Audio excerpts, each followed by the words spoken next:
Next up is Pierce Brosnan's film, the 1995 movie GoldenEye, which is usually considered one of the best Bond films and one of the ones that's the easiest to get people into the franchise, and definitely is the one that I got into the franchise with. It's probably the first full Bond film that I had watched, and to this day, it's still my favorite. I'm just going to spoil it right now. I'm giving this movie a 9 out of a 10. I love it from top to bottom, and I'm not going to talk too much about it myself because if you guys are interested in my opinion about lots of the little things, kind of like what we did with the other movies and stuff, you got to go check out the Fan Tracks audio commentary that Alex and I had done. We really broke down pretty much everything that we could have broken down. So, rather than repeat how much I like the Boris pen and, different stuff like that or whatever like that, I'm going to pass this more over to you guys and stuff. Now, Alex, you were obviously a part of the thing that you and I did. So you got a lot of your opinions out for that kind of stuff. But what was the first opinion that you had with GoldenEye? Was that the movie that got you into the Bond franchise? Definitely, it's where it all started with me. I had played the video game GoldenEye 007 for N64, wanted to check out the film it was based on. The rest is history. I mean, it just blew me away. It was like the coolest film I had ever seen, and it launched my interest in the Bond series. Caroline, have you ever seen GoldenEye before we were doing the movie club? I had not. Which I'm kind of mad about because I feel like if I started with that one, maybe I would have gotten to James Bond sooner than I did. Really fun. Really, really, really fun. Pierce Brosnan is just so dreamy, so that counts many points for me. Yeah, and oh my god, like a really young, now his name, Alan Cummings is in it, so it's like, oh my god, look at you, little baby. Yeah, it was a really fun movie. I had a really awesome time watching it. Did you ever play the game? No, I did not. My mom had a thing against violent games, so I used to have to sneak out to play Mortal Kombat, but nobody had that one, so I didn't get to play it. Yeah, I missed out on many things, Tony, many things. So we talked about our favorite Bonds and stuff. We went through Brosnan and whatever. That's why we're not focusing too much on the Bonds themselves or whatever. But somebody who was almost James Bond for this movie was Sean Bean, who plays Alec Trevelyan, 006. I mean, if you're not going to be 007, as close as you could possibly get when you're 006, right? The only thing better than that is if you're 008. But as far as a villain goes, easily one of my favorite villains. You can buy him being somebody who can match with Bond, even surpass Bond. He knows Bond really well. He's got the same skill set and stuff, but he's just a little bit more ruthless. Huge, huge fan of Trevelyan. What do you think about that, Alex? Yeah, definitely. He's one of the few Bond villains that can match wits with Bond and sort of go head-to-head in a physical fight with him. A lot of fun to watch. Caroline, any thoughts on 006? Yes, he's awesome. I loved him. And how great it is when you have a villain that knows your hero inside out. And they were friends, and they had a big fallout, and now they're against each other. That is so powerful. Like, no, you will never have a really, how can I say this? Like, if your best friend becomes your worst enemy, your life becomes hell because that person knows you. And he has worked with Bond for a while, so he knows how he operates, and that definitely makes him one of the most compelling villains in the series. So a couple other villains that we had, Boris, the computer hacker, pretty memorable guy. It's sort of ridiculous, but not as ridiculous as Nick Nack or people with third nipples or anything crazy like that. I think that this is kind of a good testament. Like, the Boris character himself is a good way to judge how this film saw itself. Like, it's darker, sort of like License to Kill, but not as dark as License to Kill. And it takes itself a little bit more seriously. And since then, we've had some Bond films that don't, like Die Another Day.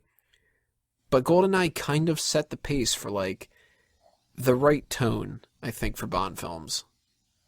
Like, Boris is funny, but he's not a joke. He's just an Right. eccentric guy. It's like the whole, like, that old saying, like, you're not laughing at him, you're laughing with him. Like, he's a quirky character, but he's not a mess. You're especially laughing at his knockers pun. Oh God, I bet.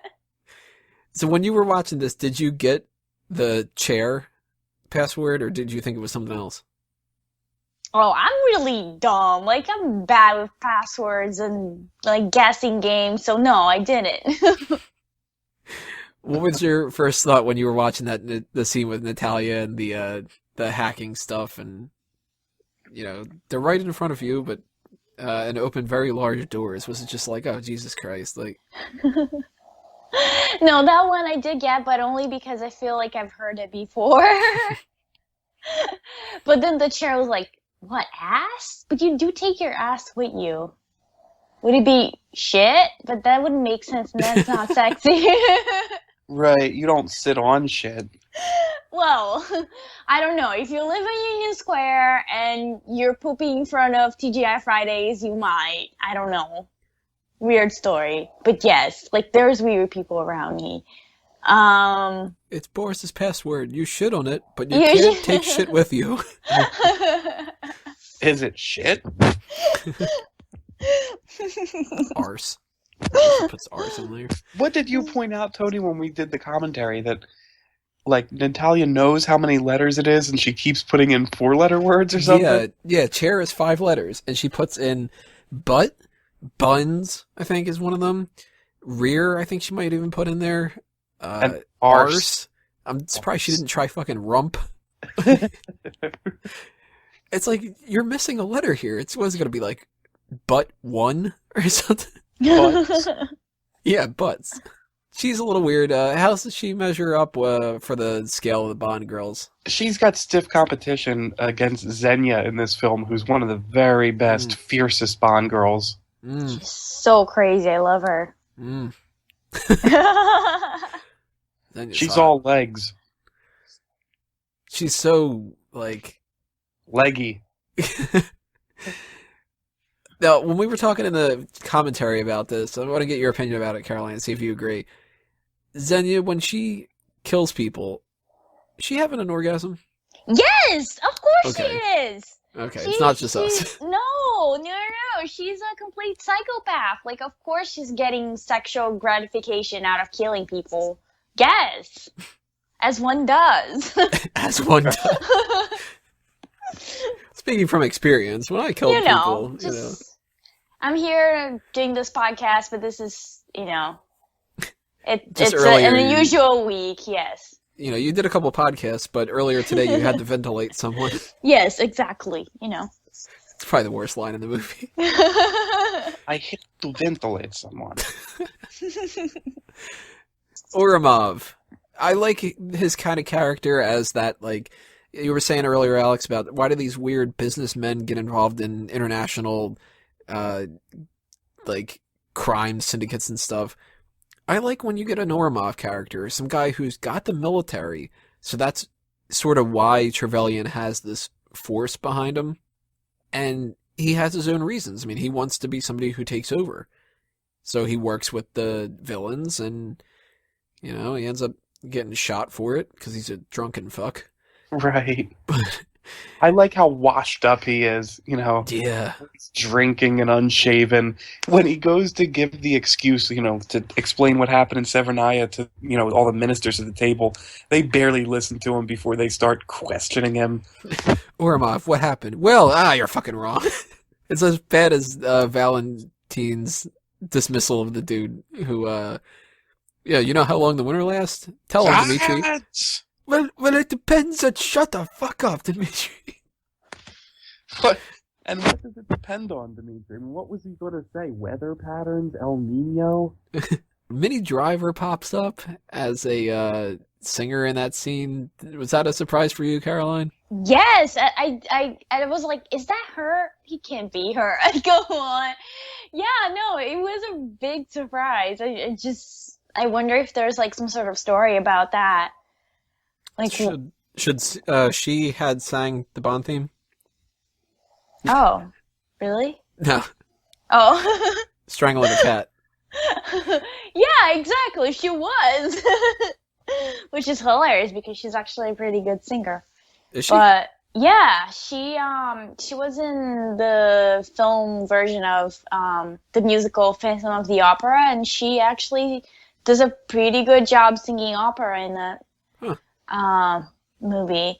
But yeah, like I couldn't believe it was her. She looks so young and so fresh. I love it. I love her.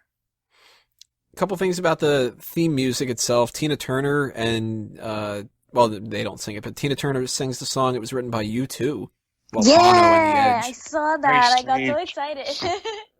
I got to imagine that this is on my top 5 for Bond themes, too. I love this one. Yeah, that one's so good. And I like the alternative one, too, that Ace of Base did, the Juvenile.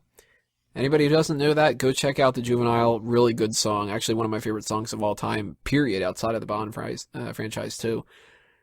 Now, Alex and I disagree about this one, The Experience of Love. We mentioned that the end of License to Kill, we've got the Patti LaBelle theme, but we had a better one with The Living Daylights, so this kind of became like a running theme of doing 2 Bond themes. And it continues again in Tomorrow Never Dies. We have the end theme for that. Surrender is actually the main theme throughout the whole score and stuff, but, we're not doing Tomorrow Never Dies. I think Experience of Love is a good song. Alex, you hate it, right? Oh, it's so strange. The vocalist has this weird accent. It sounds like it's from the 80s, but it's from the 90s. Do you have any thoughts on that, Caroline? I thought it was recorded on the 80s. It does sound 80s, but I love 80s music, so I didn't mind it at all. I was like, oh, it's a good song. I didn't love it, but I didn't hate it. The Experience of didn't really hate it. Yes. We got a new M in this one, too. I mean, we're doing a rebooting of the franchise to a certain extent, but continuing some of the continuity, and they made sure that they would tell people that, like, it's not the Cold War anymore. We can't just fight Russia all the time, even though they're fighting a former KGB guy, Right. Kind of, like, defeats the purpose. We need some new ideas. They can't fight Russians. How about Former ex-Russians? Russians.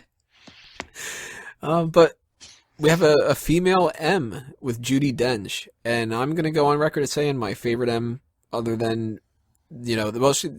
let's put it this way. If you're going to go with any of the M's ever, Judi Dench is my favorite. I do really like Bernard Lee, and I think that he deserves a lot of credit and stuff. But I like Judi Dench the best, and curious where you guys would rank when it comes to this, because by now we've had Bernard Lee in the couple other movies that we talked about. We had Robert Brown in the Timothy Dalton one, and now we've got Judi Dench in the first movie that she's in. How does Judi Dench rank when it comes to the M's? Number 1 for me, for sure. I love the fact that she's a lady, and she's the one bossing around James Bond, because for the longest time, he had the upper hand on all women, and now there's like this very powerful woman on top of him. Not literally. On the top?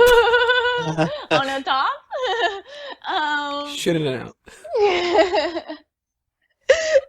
But I love it. I love how they interact. I just love her. She's awesome. She's powerful, but she's a powerful, non-bitchy character, which I love. Oh, so you don't think she's bitchy? I think she's real I don't bitchy. think she's bitchy. I just think she's like a boss chick, which is very different from being a bitch. That's true. Yeah, I'll give you that. She goes from the evil queen of numbers and calling him a sexist, misogynist Yes, like, dinosaur. thank you. You tell him. I think that's like probably my favorite line in the film. The sexist, misogynist dinosaur. Right, yeah. Yeah, that was so A good. relic of the Cold War. Whose boyish charms, what does she say, who, like, that don't work on me, obviously appealed to that young woman I sent out to evaluate you. Well, we figured out her name when we were looking this up. Her name was Caroline, wasn't it? Yeah, Was it Caroline? I think so. I don't think he says it in there. I think it's just in the Smith? script. But she's just like, stop the car right now. And he's like, champagne? She's like, oh, all right, let's fuck. Stop this car at once! odd note that I have written down here, this is a Bond film with no real car chase. So we have the car scene at the beginning towards there that we're talking about now, but it's not the same type of Bond car chase. And then we have a tank chase, but we don't have like the car with the gadgets. Instead, Q Branch gives him the car, and he specifically goes, "Hey, don't touch any of the buttons in that car." Right. He drives it around an island and then tells someone else not to play with it. Yeah. Was that missing from this? Do you guys think that they should have had some kind of a different car chase? Nah. The tank chase does the job pretty well. Yeah, I think so too. You don't want to overwhelm the film with motor vehicles chases. Q Branch scene I mentioned a minute ago, it's one of my favorite scenes in the movie. I just love that whole thing. We got the car that does nothing. We got the pen as far as the gadgets go. We got the belt. I thought the belt was actually pretty cool. Yeah, that was cool. Came in That's handy. It's only designed for one person. Like, when I look at some of these Bond films, and it's like that they go out of their way to make these ridiculous things, like the alligator submarine thing, and then I see like a belt with a repelling cord in there. Bond should wear that all the time. Yeah. And the cigarette that can act like a gun. He should have one of those all the time. The Moonraker, he's got the watch that has the darts in it. And in this movie, he's got the watch with the laser. That laser watch is so good. And they actually bring it back in Die Another Day, which I went nuts over when I saw it in theaters. So I really like the gadgets in this. I think that was a good way to do that. I'm going to round us out a little bit here because we don't want to drag on too long and repeat the same stuff that we were talking about before. I didn't mention before, the Rotten Tomatoes scores on this, 78 for the critics and 83 for the audience. That's more of what I like to hear. But as far as you guys go, any things you want to throw out there and any 0 to 10 rankings you want to give it, Alex? 9 out of 10. And just to continue the discussion of gadgets, let's not forget Q's sandwich and the sledgehammer that restarts Jack Wade's car. Oh, that great sledgehammer. Oh, actually, you know what? While we're talking about that, Jack Wade, we were talking about how bad J.W. Pepper is. Jack Wade's a little bit funnier and stuff. He's a different replacement for Felix Leiter, but he works, right? Definitely, yeah. He fits in with the tone of the film. He adds a little bit of a comedic edge to it. Hey, Bond, you do any gardening? Muffy. Yeah, Muffy. Third wife. What does he call the caller? She's a leggy little bitch, but she gets there. Yeah. Right. So you gave that a 9 out of 10. I give it a 9 out of 10 as well. Caroline, anything you want to throw out there? And what's your ranking? I'm right there with you guys. 9 out of 10 for sure. GoldenEye, so good. Everybody, go play the game. Go watch the movie. Go check out the fan tracks after you watch the movie, so you can hear us joke about the very specific things and stuff. But we do have one more thing that we got to take care of, and that's the Daniel Craig era with Casino Royale coming up in part 6. Again, iTunes and Stitcher, don't got to do a thing. YouTube, click on part 6. If for some reason you're watching this just from the GoldenEye thing, you haven't checked out the parts that came before it, go back and check that out, because who knows what jokes we're going to be referencing and stuff. So Casino Royale, our final film coming up. We'll see you there.